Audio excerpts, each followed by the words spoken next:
চৌপল্লী বাজার পরিচালনা কমিটির উদ্যোগে আজ অনুষ্ঠিত হয়েছে পরিষ্কার পরিচ্ছন্নতা কর্মসূচি। নবগঠিত কমিটির সেক্রেটারি আলাউদ্দিন আলাজাদের নেতৃত্বে পরিচালিত এ কর্মসূচিতে অংশগ্রহণ করেন কোষাধ্যক্ষ আনোয়ার হোসেন সহ কমিটির সদস্যবৃন্দ।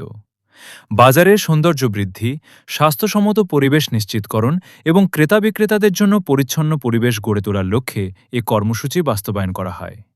এ সময় বাজারের বিভিন্ন সড়ক, ড্রেন ও গুরুত্বপূর্ণ স্থান পরিষ্কার করা হয়।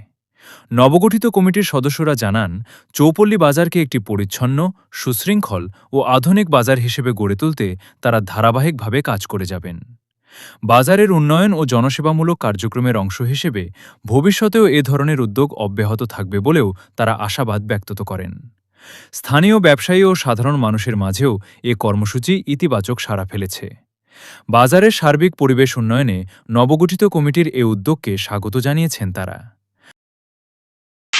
আমরা চৌপল্লী বাজারের প্রত্যেকটা রুটে যে সমস্ত ময়লা আবর্জনা এবং আগাছা উঠে গেছে আমরা এগুলো পরিষ্কার করে আমরা বাজারটাকে সুন্দরভাবে আমরা সাজাবো, যেন ক্রেতারা আসলে একটা সুন্দর পরিবেশ এখানে দেখতে পায়। আর বিশেষ করে আমরা এখন যে বাজারে আছি এটা হলো মাছ বাজার।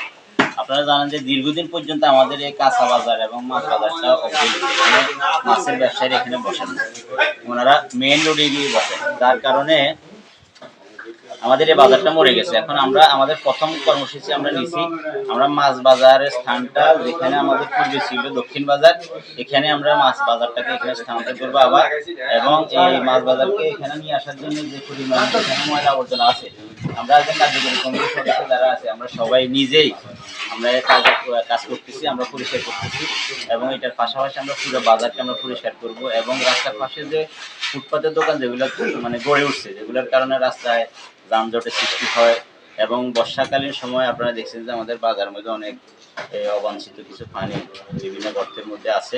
আমরা এই কারণে ওই আমাদের যে ফুটপাতের দোকান যেগুলো আছে এই রাস্তার উপরে বসছে, এই দোকানগুলো আমরা সরানোর উদ্যোগ নিয়েছি।